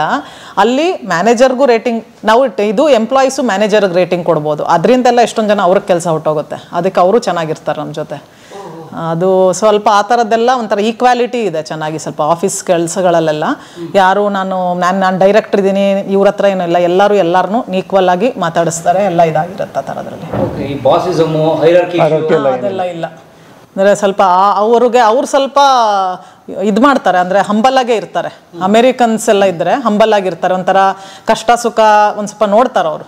ಆಮೇಲೆ ಲೇಬರ್ ಲಾಸ್ ಅದೇ ಥರ ಇದೆ, ರೆಸ್ಪೆಕ್ಟ್ ಕೊಡಬೇಕು ಎಂಪ್ಲಾಯೀಸ್ಗೆ, ಅದು ಇದೆ. ಆಮೇಲೆ ಇನ್ನೊಂದು ಕೇಳಿದ್ರಲ್ಲ, ಈ ಅಮೆರಿಕ ಏನಕ್ಕೆ ಇಷ್ಟು ಎಲ್ಲರೂ ಇಷ್ಟಪಡ್ತಾರೆ ಅಂದರೆ ಆಪರ್ಚುನಿಟೀಸ್ ಜಾಸ್ತಿ ಇದೆ. ಸೊ ಒಂದು, ನೀವು ಕೆಲಸಕ್ಕೆ ಹೋಗ್ತೀರಾ, ಸಂಬಳ ಕೊಡ್ತಾರೆ, ಎಷ್ಟೋ ಸೇವಿಂಗ್ಸ್ ಆಗುತ್ತೆ, ಅದೊಂದು. ಅದು ಬಿಟ್ಟು ನಿಮ್ಮ ಬುದ್ಧಿವಂತಿಕೆ ಮೇಲೆ ಎಕ್ಸ್ಟ್ರಾನು ಸಂಪಾದನೆ ಮಾಡ್ಬೋದು, ಬಿಸ್ನೆಸ್ಗಳು ಮಾಡ್ಬೋದು, ಎಕ್ಸ್ಟ್ರಾ ಓಪನಿಂಗ್ ಇದು ಆಪರ್ಚುನಿಟೀಸ್ ತುಂಬ ಇದೆ. ನಿಮ್ಮದೇ ಅದು ಓನ್ ಬ್ರ್ಯಾಂಡ್ ಮಾಡ್ಬೋದು. ಏನಾರು ಒಂದು ಅಡುಗೆದೇ ಇರ್ಬೋದು, ಒಂದು ಕೇಟ್ರಿಂಗ್ ಮಾಡ್ತೀನಿ ಅಂತ, ಏನೋ ಒಂದು ಸರ್ವಿಸ್ ಮಾಡ್ತೀನಿ, ನಾನು ಫ್ರೀ ಟೈಮಲ್ಲಿ ಹೋಗಿ ಒಂದು ಅಂಗಡಿಲಿ ಕೆಲಸ ಮಾಡ್ತೀನಿ, ಅಥವಾ ನನ್ನದೇ ಒಂದು ಬಿಸ್ನೆಸ್ ಸ್ಟಾರ್ಟ್ ಮಾಡ್ತೀನಿ, ಪರ್ಸ್ನಲ್ ಬಿಸ್ನೆಸ್, ಒಂದು ರಿಯಲ್ ಎಸ್ಟೇಟ್ ಇರ್ಬೋದು. ಎಲ್ಲದಕ್ಕೂ ಆಪರ್ಚುನಿಟೀಸ್ ತುಂಬ ಇದೆ ನಿಮಗೆ. ಅದು ಭಾಳ ಒಪ್ಕೊಳ್ಬೇಕಂತ ವಿಚಾರ. ಅಮೆರಿಕಾದಲ್ಲಿ ಒಂದು ಮೇಯ್ನ್ ಅಂದರೆ ಆಪರ್ಚುನಿಟೀಸ್ ಜಾಸ್ತಿ ಇದೆ, ಸಂಪಾದನೆಗೆ ಅವಕಾಶ ಇದೆ. ನೀವು ಉಪಯೋಗಿಸ್ಕೊಂಡ್ರೆ ನೀವು ತುಂಬ ಬೇಗ ಬೆಳಿಬೋದು. ಸೊ ನೀವು ಹೋದ್ರಿ US-ಗೆ, ಸೊ 2010ರಲ್ಲಿ, ಸೊ ನಿಮಗೆ $80,000 ಶುರು ಆಯ್ತು. ಹೌದು. ಸೊ ಏನಾಯ್ತು ಆಮೇಲೆ ಅಲ್ಲೇ ಮಾಡ್ತಾ ನಾನು ತಿರ್ಗಾ ಬೇರೆ ಕಂಪ್ನಿ ಚೇಂಜ್ ಮಾಡಿದೆ. ಅಲ್ಲೊಂದು ವರ್ಷ ಇದ್ದೆ, ತಿರ್ಗಾ ಇನ್ನೊಂದು ಕಂಪ್ನಿಗೆ ಜಾಯ್ನ್ ಆದೆ. ತಿರ್ಗಾ ಮತ್ತೆ ಸಿಸ್ಕೋ ನಮ್ಮ ಇಂಡಿಯಾದಲ್ಲಿ ಇತ್ತಲ್ಲ ಕಂಪ್ನಿ, ಅದೇ ಕಂಪ್ನಿಗೆ ಸೇರಿಕೊಂಡೆ. ಅಲ್ಲೊಂದು 7-8 ವರ್ಷ ಇದ್ದೆ. ಇವಾಗ ತಿರ್ಗಾ ನನಗೆ ಕ್ಯಾಲಿಫೋರ್ನಿಯಲ್ಲಿದ್ದೆ. ಅದು ತುಂಬ ಎಕ್ಸ್ಪೆನ್ಸಿವ್ ಸ್ಟೇಟ್. ಅದು ಈ ಅಮೇರಿಕಾದಲ್ಲಿ ಒಂದು 51 ಸ್ಟೇಟ್ ಇದೆ ಇವತ್ತು. ಸೊ ಕ್ಯಾಲಿಫೋರ್ನಿಯಾ ಒಂಥರ ನಮ್ಮ ಬೆಂಗಳೂರು ಥರ ಸಿಲಿಕಾನ್ ಸಿಟಿ. ಅಲ್ಲಿ ಬಹಳ ಎಕ್ಸ್ಪೆನ್ಸಿವ್, ಲೈಫೇ ಎಕ್ಸ್ಪೆನ್ಸಿವ್. ನೀವು ಬೇರೆ ಸ್ಟೇಟ್ ಕಂಪೇರ್ ಮಾಡಿದ್ರೆ ಕ್ಯಾಲಿಫೋರ್ನಿಯಾ ಬಹಳ ಎಕ್ಸ್ಪೆನ್ಸಿವ್. ಒಂದು ಅಟ್ಲೀಸ್ಟ್ 1.5 ಟೈಮ್ಸ್ ಲೆಕ್ಕ ಹಾಕೊಳ್ಳಿ. ಒಂದು ಪೆಟ್ರೋಲ್ ಬೆಲೆ ನಮ್ಮ ಕಡೆ $3 ಇದ್ರೆ ಅಲ್ಲಿ $5 $6 ಇರುತ್ತೆ. ಸೊ ತುಂಬ ಎಕ್ಸ್ಪೆನ್ಸಿವ್ ಆಗೋಯ್ತು ನಮಗಂತೂ. ನಾವು ಅದೊಂದು 7 ವರ್ಷ ಇದ್ವಿ. ದುಬಾರಿ ಮಧ್ಯೆ ಹೋಗಿದ್ದೆ ಅಲ್ಗಲ್ವಾ, ನಮ್ಗೆ ದುಬಾರಿ ಗೊತ್ತಿಲ್ಲ ಏನಿಲ್ಲ. ಅಮೆರಿಕ ಅಂದ್ರೆ ಹಿಂಗೆ ಅಷ್ಟೇ. ಇಲ್ಲ, ನಾವು ಓದಕ್ ಪರವಾಗಿರ್ಲಿಲ್ಲ ಸರ್. ಈ ಕೊರೋನಾ ಆದ್ಮೇಲಂತೂ ಬಹಳ ದುಬಾರಿ ಆಗೋಗಿದೆ. ಹೋದಾಗ ನಮ್ಗೆ ಓಕೆ ಪರವಾಗಿಲ್ಲಪ್ಪ, ಚೀಪ್ ಆಗಿದೆ ಅನ್ನಿಸ್ತಾ ಇತ್ತು. ಬಟ್ ಬರ್ತಾ ಬರ್ತಾ ಅಲ್ಲೂ ಇನ್ಫ್ಲೇಷನ್ ತುಂಬಾ ಹೈ ಆಗೋಯ್ತು. ಎಲ್ಲ ಕಡೆ ಆಗಿದೆ. ಸಿಸ್ಕೋಗೆ ಸೇರ್ಕೊಂಡ್ವಿ. ತಿರ್ಗಾ ಅಲ್ಲೊಂದು ಸ್ವಲ್ಪ ಅಲ್ಲೇ ಕ್ಯಾಲಿಫೋರ್ನಿಯಾ ಬಿಟ್ಟು ನಾವು ತಿರ್ಗಾ ಒಂದು ಬೇರೆ ಸ್ಟೇಟ್ಗೆ ಹೋಗೋಣ. ಟೆಕ್ಸಸ್ ಅಂತ ಒಂದು ಸ್ಟೇಟ್ ಇದೆ, ಅದರೊಳಗೆ ಡ್ಯಾಲಸ್ ಅನ್ನೋ ಸಿಟಿ. ಸೊ ಅಲ್ಲಿ ಸ್ವಲ್ಪ ಸ್ಟೇಟ್ ಟ್ಯಾಕ್ಸ್ ಇರಲ್ಲ, ಅಲ್ಲಿ ಸ್ವಲ್ಪ ಕಾಸ್ಟ್ ಆಫ್ ಲಿವಿಂಗ್ ಕಡಿಮೆ ಇರುತ್ತೆ ಕ್ಯಾಲಿಫೋರ್ನಿಯಾ ಕಂಪೇರ್ ಮಾಡಿದ್ರೆ. ಸೊ ಅಲ್ಲಿ ಹೋಗಿ ಏನಾರ ಮನೆಗಿನ ತಗೊಳ್ಳೋಣ. ಅಲ್ಲಿ ಮನೆ ತಗೊಳ್ಳೋ ಪ್ರಾಸೆಸ್ ಈಸಿ ಅಮೆರಿಕಾದಲ್ಲಿ. ಈಸಿ. ನಿಮ್ಮ ಹತ್ರ ಸ್ಯಾಲ್ರಿ ಇದ್ರೆ ಸಾಕು, ಮಂತ್ಲಿ ಸ್ಯಾಲ್ರಿ ಬರ್ತಾ ಇದೆ ಅಂತ ಒಂದು ತೋರಿಸ್ಬೇಕಷ್ಟೇ. ತೋರಿಸಿ ನಿಮಗೆ ಎಷ್ಟೇ $1,000 ಇದ್ರೂ ಒಂದು 5% ಡೌನ್ ಪೇಮೆಂಟ್ ಮಾಡಿದ್ರೆ ಸಾಕು, ನಿಮಗೆ ಲೋನ್ ಕೊಡ್ತಾರೆ. ನೀವು ಮಂತ್ಲಿ ಕಟ್ಕೊಂಡು ಹೋಗ್ಬೇಕು. ನಿಮ್ಮ ಬಾಡಿಗೆ ಎಷ್ಟು ಕಟ್ತೀರೋ ಆಲ್ಮೋಸ್ಟ್ ಅದಕ್ಕೆ ಅಷ್ಟೇ ಬಂದ್ಬಿಡುತ್ತೆ EMI, ಮಂತ್ಲಿ EMI. ಸೊ ಎಷ್ಟೊಂದು ಜನ ಏನು ಮಾಡ್ತಾರೆ, ಬಾಡಿಗೆ ಕಟ್ಟೋ ಬದಲು EMI ಕೊಟ್ಟೋಗ್ಬಿಡ್ತಾರೆ, ಸ್ವಂತ ಮನೆಗೆ ಹೋಗ್ತಾರೆ. ಆಮೇಲೆ ಜಾಗಗಳು ಬೇಜಾನಿದೆ ಅಮೆರಿಕಾದಲ್ಲಿ, ಒಂದಿಷ್ಟು ದೊಡ್ಡದಾಗಿದೆ ಅಷ್ಟೇ, ಅದ್ರ ಪಾಪ್ಯುಲೇಷನ್ ತುಂಬಾ ಕಡಿಮೆ. ಸೊ ಇಂಡಿಯಾಗಿನ ಜಾಗ್ರಫಿ 4 ಟೈಮ್ಸ್ ದೊಡ್ಡದಿದೆ. ಇಂಡಿಯಾಗೆ 1/3 ಇದೆ. ಸೊ ಓನ್ಲಿ 34 ಕೋಟಿ ಅಷ್ಟೇ. ಸೊ ಅದಕ್ಕೆ ಅವರು ಇನ್ನು ಬೇರೆ ಇಮಿಗ್ರೇಷನ್ ಅಲೋ ಮಾಡೋದು, ಅವ್ರಿಗೆ ಜನಗಳು ಬೇಕಲ್ಲ ಕೆಲಸ ಮಾಡೋದಕ್ಕೆ. ಸೊ ಅದಕ್ಕೋಸ್ಕರ ಹೊರಗಡೆಯಿಂದ ಜನಗಳನ್ನ ತಗೊಳ್ಳೋದು, H1B ವೀಸಾ ಎಲ್ಲ ಮಾಡಿಸ್ತಾರೆ. ಸೊ ನೀವೇನು ಡಲಾಸ್ಗೆ ಹೋದ್ವಿ, ಅಲ್ಲೊಂದು ಕಂಪ್ನಿಲಿ ಮಾಡಿದೆ, ಫುಜಿತ್ಸು ಅಂತ ಕೆಲಸ ಮಾಡಿದೆ. ಸೊ ಇವಾಗ ಅಲ್ಲೇ ಇನ್ನೊಂದು ನೆಟ್ವರ್ಕಿಂಗ್ ಫರ್ಮಲ್ಲಿ ಕೆಲಸ ಮಾಡ್ತಾ ಇದ್ದೀನಿ. ಸೊ ಇವಾಗ ನಡೀತಾ ಇದೆ ನನ್ನಲ್ಲೇ. ನಂದು ನೆಟ್ವರ್ಕಿಂಗ್ ಫೀಲ್ಡ್ ಅಂದ್ರೆ ಈ ಟೆಲಿಕಾಮ್ ಇದೆಯಲ್ಲ, ಟೆಲಿಕಾಮ್ ಫೀಲ್ಡ್ ಅಲ್ಲಿ ಇದ್ದೀನಿ ನಾನು. Internet security, cyber security field ಅಲ್ಲಿ ಇದ್ದೀನಿ ನಾನು. ಸೊ ಮಾಡ್ತಾ ಇದ್ದೀನಿ. SSL ಎನ್ಕ್ರಿಪ್ಷನ್, ಸೆಕ್ಯೂರಿಟಿ ಎಲ್ಲ ನಮ್ದೇ ಪ್ರಾಡಕ್ಟ್ಸ್. ನಾವು ಮೊದಲೆಲ್ಲ ಬಾಡಿಗೆ ಮನೆಯಲ್ಲೇ ಇದ್ದಿದ್ದು. ನಾವು ಕ್ಯಾಲಿಫೋರ್ನಿಯಲ್ಲಿ ಇದ್ದಾಗ 7 ವರ್ಷ ಅಪಾರ್ಟ್ಮೆಂಟ್ ಅಲ್ಲೇ ಇದ್ದಿದ್ದು ನಾವು. ಅಲ್ಲಿ ಒಂಥರ ಎಲ್ಲ ಮರದ ಮನೆಗಳು, ಇಟ್ಕೆಯಲ್ಲಿ ಕಟ್ಟಲ್ಲ, ಯಾಕಂದ್ರೆ ಅಲ್ಲಿ ಭೂಕಂಪ ಜಾಸ್ತಿ ಕ್ಯಾಲಿಫೋರ್ನಿಯಲ್ಲಿ. ಸೊ ಅಳ್ಳಾಡ್ಬಿಟ್ರೆ ಬಿದ್ದೋಗುತ್ತೆ ಅಂತ ಎಲ್ಲ ಮರದಲ್ಲಿ ಕಟ್ತಾರೆ. ತುಂಬಾ ಜಾಸ್ತಿ ಇದೆ ಮರ ತುಂಬಾ ಇದೆ ಅವ್ರ ಹತ್ರ. ಸೊ ಅದಕ್ಕೆ ಮರದಲ್ಲೇ ಮನೆ ಕಟ್ತಾರೆ. ಸೊ ಮನೆ ಅಪಾರ್ಟ್ಮೆಂಟ್ಸ್ ಎಲ್ಲ ಮರದ್ದೇ ಇರುತ್ತೆ. ಆಮೇಲೆ ಎಲ್ಲ ಮನೆ, ಒಂದು ಅಪಾರ್ಟ್ಮೆಂಟ್ ಅಂದ್ರೆ ನಮಗೆ ಎಲ್ಲ ಇರುತ್ತೆ ಫೆಸಿಲಿಟೀಸ್, ಅಂದ್ರೆ fridge, washing machine, gas, oven, ಅದೆಲ್ಲ ಎಲ್ಲಾ ಅಪಾರ್ಟ್ಮೆಂಟ್ ಅಲ್ಲೂ ಇರುತ್ತೆ. ಬೈ ಡಿಫಾಲ್ಟ್ ಇರುತ್ತೆ. ಅಲ್ಲೇ ಸ್ಟವ್ ಇರುತ್ತೆ. ಸೊ ಅದ್ 4 ಬೇಸಿಕ್ ನೆಸೆಸಿಟಿ. ಆಮೇಲೆ ನಮಗೆ ಎಲ್ಲೇ ಹೋಗ್ಲಿ, ಅಪಾರ್ಟ್ಮೆಂಟೇ ಹೋಗ್ಲಿ, ಎಷ್ಟೇ ಚಿಕ್ಕ ಮನೆಗೆ ಹೋಗ್ಲಿ, ಯಾವಾಗಲೂ 24/7 ಬಿಸಿನೀರು, ತಣ್ಣೀರು ಯಾವಾಗಲೂ ಇರುತ್ತೆ. ಕರೆಂಟ್ ಯಾವತ್ತೂ ಹೋಗಲ್ಲ. ಸೊ ಅದೆಲ್ಲ ಒಂಥರ ಚಿಕ್ಕ ವಿಷಯ ಅನ್ಸುತ್ತೆ. ಲಕ್ಸುರಿ ಅದು ಅಲ್ಲಿ ಬೇಸಿಕ್ ಥಿಂಗ್. ಬೇಸಿಕ್ ಆಗಿ ಎಲ್ಲಾ ಕಡೆ ಇರುತ್ತೆ. ಕಾರು ಒಂದು ನೆಸೆಸಿಟಿ. ಇಲ್ಲಿ ತರ ನಮ್ಮ ಸೈಕಲ್, ಸ್ಕೂಟರ್ ಇದೆಯಲ್ಲ, ಆ ತರ ಕಾರು ಪ್ರತಿಯೊಬ್ಬರು ಅಂತ ಇದು ಲೋ ಇದ್ದವ್ರಿಗೂ ಕಾರು ಮತ್ತೆ ಈ ತರ ಮನೆಯಲ್ಲಿ ಎಲ್ಲಾ ತರ ಫೆಸಿಲಿಟಿ ಇದ್ದೇ ಇರುತ್ತೆ. ಅದೇ ಯಾವುದೇ ಅಪಾರ್ಟ್ಮೆಂಟ್ಗೆ ಹೋಗ್ಲಿ ಅಷ್ಟು 4 ಅದೇ ಗ್ಯಾಸ್ ಸ್ಟವ್ ಅದೆಲ್ಲ ಇರುತ್ತೆ. ಬಿಸಿ ನೀರು, ತಣ್ಣೀರು ಎಲ್ಲ ಬೇಕೇ ಬೇಕದು. ಆಮೇಲೆ ಕರೆಂಟು ಎಲ್ಲ ಯಾವತ್ತೂ ಹೋಗಲ್ಲ, ಪವರ್ ಕಟ್ ಎಲ್ಲ ಇಲ್ಲ. ಸೊ ಯಾವಾಗ್ಲೂ ಇರುತ್ತೆ. ಅಲ್ಲೂ ವೆಲ್ಫೇರ್ ಸ್ಕೀಮ್ಸ್ ಎಲ್ಲ ಇದೆ. ಫುಡ್ ಕೂಪನ್ಸ್ ಎಲ್ಲ ಕೊಡ್ತಾರೆ ಬಡವರಿಗೆ. ಫುಡ್ ಕೂಪನ್ಸ್ ಕೊಟ್ಬಿಡ್ತಾರೆ. ನೀವೆಲ್ಲ ಹೋಗಿ ಬೇಕಾದ್ರೆ ಸಾಮಾನಾರು ತಗೋಬಹುದು ಅಥವಾ ಊಟನಾರು ತಗೋಬಹುದು. ಆಮೇಲೆ ಅಲ್ಲೂ ಇದೆ ಇವಾಗ ಗ್ಯಾರಂಟಿ ಸ್ಕೀಮ್. ಅಂದ್ರೆ ಇದು ನಿಮ್ಗೆ ಸ್ಯಾಲರಿ ಎಷ್ಟು, ಅದು ಲಿಮಿಟ್ ಇದೆ.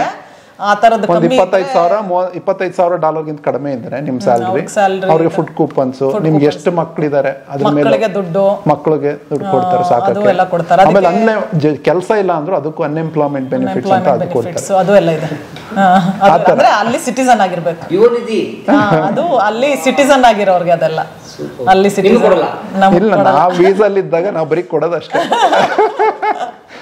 ನಾವು ಬೇರೆ ದೇಶದಿಂದ ಬರೋರು ಬರೀ ಟ್ಯಾಕ್ಸ್ ಕಟ್ಟೋದೇ ಆಗುತ್ತೆ. Tax 30% sir. ಅದು ಸ್ಲ್ಯಾಬ್ ಚೇಂಜ್ ಆಗುತ್ತೆ. ಆಲ್ಮೋಸ್ಟ್ 25-30% ಟ್ಯಾಕ್ಸೇ ಕಟ್ತೀವಿ ನಾವು. ಇವಾಗ ಆಲ್ಮೋಸ್ಟ್ ಅರೌಂಡ್ 110 ಅಷ್ಟೊತ್ತು ಬರುತ್ತೆ. $110,000 ಟ್ಯಾಕ್ಸೇ ಹೋಗ್ಬಿಡುತ್ತೆ. ಅಂದ್ರೆ ಅಲ್ಲಿ ಕಾಸ್ಟ್ ಆಫ್ ಲಿವಿಂಗು ಕಂಪ್ಯಾರಿಟಿವ್ಲಿ ನಮ್ಗೆ ಇಲ್ಲಿ ಬಂದರೆ ಕಷ್ಟ ಅನಿಸುತ್ತೆ, ಹೆಂಗಪ್ಪ ಇಲ್ಲಿ ಜೀವನ ಮಾಡ್ತಾರೆ ಅಂತ. ಅಲ್ಲಿ ಅಂದರೆ ಎಕ್ಸ್ಟ್ರಾ ಖರ್ಚುಗಳೇನಿರಲ್ಲ ನಮಗೆ. ಅಂದರೆ ಮನೆ ಬಾಡಿಗೆ ಕಟ್ಟೋದು, ದಿನಸಿ ಸಾಮಾನು ತರೋದು, ಇನ್ನು ಸ್ಕೂಲ್ ಫ್ರೀ, ಇನ್ಶೂರೆನ್ಸ್ ಇರುತ್ತೆ, ಮೆಡಿಕಲ್ದೆಲ್ಲ ಸ್ವಲ್ಪ ಫ್ರೀನೇ ಬರುತ್ತೆ. ಇನ್ಶೂರೆನ್ಸ್ ಕಂಪ್ನಿಯವ್ರು ಕೊಡ್ತಾರೆ, ಕಂಪ್ನಿಯವ್ರು ಕೊಟ್ಟಿರ್ತಾರೆ. ಎರಡು ಲೈಫ್ ಇನ್ಶೂರೆನ್ಸ್, ಹೆಲ್ತ್ ಇನ್ಶೂರೆನ್ಸ್ ಎರಡೂ ಕೊಡ್ತಾರೆ. ಅದಿಲ್ಲದೆ ಆಗಲ್ಲ, ಯಾಕಂದರೆ ಒಂದು ನಾರ್ಮಲ್ ಡೆಲಿವರಿಗೇನೆ $35,000 ಆಗುತ್ತೆ ನಾರ್ಮಲ್ ಡೆಲಿವರಿಗೆ. ಅದಕ್ಕೆ ಆದರೆ ಅದು ನಾವು ಏನು ಕಟ್ಟಲಿಲ್ಲ. ಆ್ಯಕ್ಚುಲಿ ನಾನು ದುಡ್ಡು ಕೊಟ್ಬಿಟ್ಟು ಮಾಡಿಸ್ಕೋತೀನಿ ಅಂದರೆ $35,000 ನಾರ್ಮಲ್. ಅದಿನ್ನೂ ಇರುತ್ತೆ. ಸೊ ಅದಕ್ಕೆ ನಮಗೆ ಫ್ರೀಯಾಗಿ ನಾವು ಓದ್ವಿ, ಮಾಡಿದ್ಕೊಂಡ್ವಿ, ಬಂದ್ವಿ, ಫ್ರೀಯಾಗಿ ಆಯಿತು. ಇನ್ಶೂರೆನ್ಸ್ ಇರಲೇಬೇಕು ಅದಕ್ಕೆ, ಇಲ್ಲಾಂದರೆ ಕಷ್ಟ. ಸೊ ಆ ಥರ ಇನ್ಶೂರೆನ್ಸ್ ಇದೆ. ಸ್ಕೂಲು ಎಜುಕೇಷನ್ನು PUC ವರ್ಗೂ ಫ್ರೀ ಇರುತ್ತೆ. ಸೊ ಈಗ ನಮ್ಮಲ್ಲಿ ಏನಾಗುತ್ತೆ ಸರ್ ಇಂಡಿಯಾದಲ್ಲಿ ಇಲ್ಲಿ ಸರ್ಕಾರಿ ಸಂಸ್ಥೆಗಳಿದೆ sir, government school and college and private also ಅದು ಇದೆ. ಸೊ ನಿಮ್ಮಲ್ಲಿ ಹೇಗೆ? ಗೌರ್ಮೆಂಟ್ ಅದು ಪಬ್ಲಿಕ್ ಸ್ಕೂಲ್ಸ್ ಅಂತ ಇರುತ್ತೆ, ಪ್ರೈವೇಟು ಇದೆ, ಬಟ್ ತುಂಬಾ ಮೋಸ್ಟ್ ಆಫ್ ದೆಮ್ ಎಲ್ಲರೂ ಹೋಗೋದು ಪಬ್ಲಿಕ್ ಸ್ಕೂಲ್ಸ್. ಪಬ್ಲಿಕ್ ಸ್ಕೂಲ್ ಅಂದ್ರೆ government school. Public school but ಅಲ್ಲಿ ಹೆಂಗಿರುತ್ತೆ ಪಬ್ಲಿಕ್ ಸ್ಕೂಲ್ ಸಿಸ್ಟಮ್? ಈಗ ನಮ್ಮಲ್ಲಿ ಇದೆ ಅದೇ ತರ ಇವಾಗ ಈ ಮನೆ ಅಂದ್ರೆ ಫ್ರೀ ಎಜುಕೇಶನ್, ಅವ್ರ ಫೀಸ್ ಏನ್ ಕಟ್ಟಂಗಿಲ್ಲ.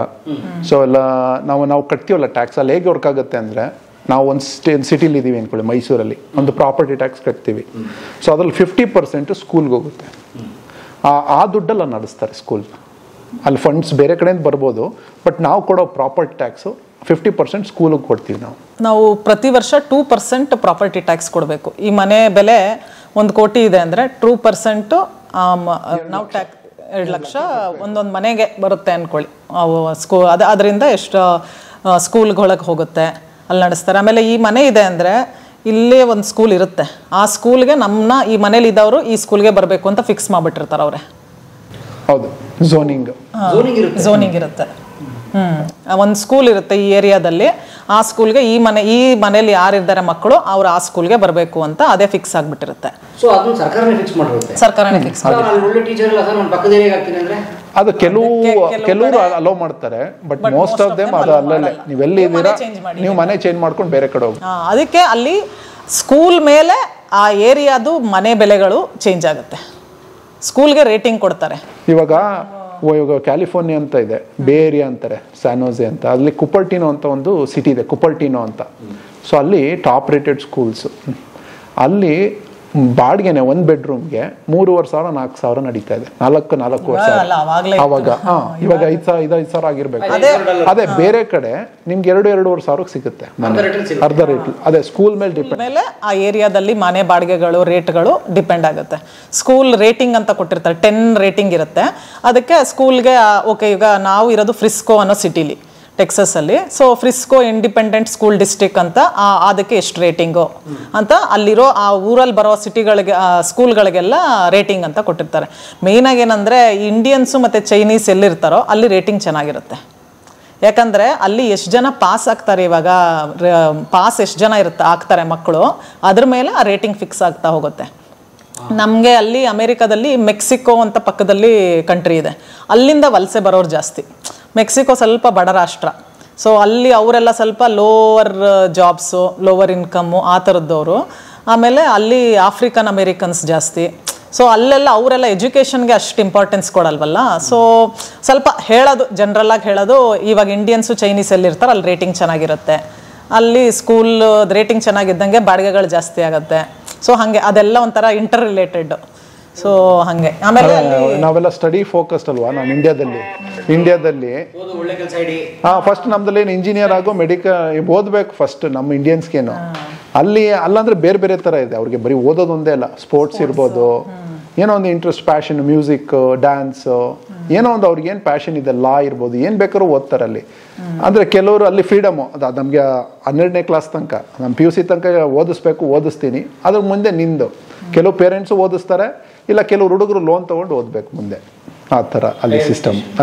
ಅಂದರೆ ಇಲ್ಲಿ ನಾವು ಹೇಳ್ತೀವಲ್ಲ, ವ್ಯಾಪಾರಕ್ಕೆ ಹಾಕ್ಬಿಡ್ಬೇಡಿ, ಬೇಗ ದುಡ್ಡು ಕಂಡುಬಿಟ್ರೆ ಮಕ್ಕಳು ಓದಲ್ಲ ಅಂತ, ಆ ಥರ ಅಲ್ಲಿ ಜಾಸ್ತಿ ಆಗುತ್ತೆ.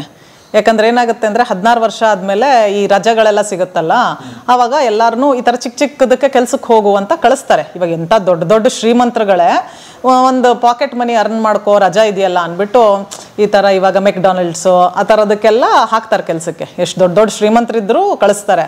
ಅವಾಗ ಅವ್ರೇನು ಮಿನಿಮಮ್ ಸ್ಯಾಲ್ರಿ, ಅಲ್ಲಿ ಎಲ್ಲ ಜಾಬ್ಗೂ ಎಷ್ಟೋ ಮಿನಿಮಮ್ ಸ್ಯಾಲ್ರಿ ಅಂತ ಫಿಕ್ಸ್ ಮಾಡಿರ್ತಾರೆ ಗೌರ್ಮೆಂಟ್. ಇವಾಗ ನಾವು ಇಲ್ಲಿ ಓಕೆ ಸಾಕು ನಿಂಗೆ 500 ರೂಪಾಯಿ ಕೊಡ್ತೀನಿ ಅಷ್ಟೇ ಅಂತೆಲ್ಲ ಹೇಳಂಗಿಲ್ಲ, ಅಲ್ಲಿ ಎಷ್ಟು ಫಿಕ್ಸ್ ಮಾಡಿರ್ತಾರೋ ಗಂಟೆಗೆ ಇಷ್ಟು ಅಂತ ಕೊಡಲೇಬೇಕು. ಸೊ ಮಕ್ಕಳು ಒಂದೊಂದು ನೋಡ್ಬಿಡ್ತಾರಲ್ಲ ದುಡ್ಡು, ಆವಾಗ ಅವ್ರಿಗೆ ಬರ್ತಿದೆ ಇದೆ ಸಾಕು ಅಂತ ಓದೋದ್ರಲ್ಲಿ ಸ್ವಲ್ಪ ಇಂಟ್ರೆಸ್ಟ್ ಕಮ್ಮಿ ಆಗಿಬಿಡುತ್ತೆ. ಆ ಥರ ಎಲ್ಲ ಆಗೋದು ಜಾಸ್ತಿ ಸ್ವಲ್ಪ ಆ ಕಡೆ. ಓದೋರು ತುಂಬ ಚೆನ್ನಾಗಿ ಓದೋರು ಇದ್ದಾರೆ. ಸೊ ಒಂಥರ ಅದೇ ಇವಾಗ ದುಡ್ಡು ಕಂಡುಬಿಟ್ರೆ ಓದೋಕ್ಕೆ ಇಂಟ್ರೆಸ್ಟ್ ಹೊಟ್ಟೋಗುತ್ತೆ ಅಂತಾರಲ್ಲ, ಆ ಥರನೂ ಆಗೋದು ಜಾಸ್ತಿ ಇದೆ. ಎಸ್ಪೆಷಲಿ ನಮ್ಮ ಇಂಡಿಯನ್ ಪೇರೆಂಟ್ಸ್ ಪುಷ್ ಮಾಡ್ತಾರೆ. ಇವಾಗ ನಮಗೆ ಅಂದರೆ ಇಂಡಿಯನ್ಸ್ಗೆ ಓದೋದೇ ಮೇಯ್ನು, ನೀನು ಓದು ಅನ್ನೋ ಥರ ಅಷ್ಟು ಪುಷ್ ಮಾಡ್ತೀವಿ. ಅಲ್ಲಿ ಎಲ್ಲ ಥರ ಸ್ಪೋರ್ಟ್ಸಲ್ಲಿ ಇರ್ತಾರೆ, ಇದರಲ್ಲಿ ಇರ್ತಾರಲ್ಲ. ಸೊ ಅವರು ಅಷ್ಟು ಪುಷ್ ಮಾಡದೇ ಇದ್ದ, ಕೆಲವರು ಅಷ್ಟೊಂದು ಪುಷ್ ಮಾಡಲ್ಲ. ಸೊ ಅವರು ಇದಾಗಲ್ಲ. ಹಾಗೆ ಎಲ್ಲ ಥರದವ್ರು ಇದ್ದಾರೆ, 2 ಥರ ಇದ್ದಾರೆ. ತುಂಬ ಚೆನ್ನಾಗಿ ಓದೋರು ಇದ್ದಾರೆ, ಸ್ವಲ್ಪ ಇದು ಅರ್ಧಕ್ಕೆ ಬಿಟ್ಟವರು ಇದ್ದಾರೆ, ಎಲ್ಲ ಥರದ್ದವರು ಇದ್ದಾರೆ.